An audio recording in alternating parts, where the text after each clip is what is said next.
3 আগস্টে যখন ঢাকার মেট্রো রেলে আগুন জ্বলে গেল, আগুন লেগে গেল, উনি মিডিয়ার সামনে আসলেন।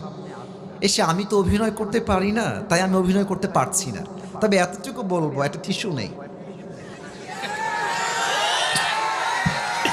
এভাবে টিস্যুটা নাকে দিয়ে মুছতেছে। আমার খালি একটা কথাই মাথায় আসছে, নাটক কম করো প্রিয়, তোমাকে সবাই চেনে। উনি বললেন যে মেট্রো রেলে আগুন লেগে গেছে, এইটা আমার ঠিক করতে 300 কোটি টাকা লেগে যাবে।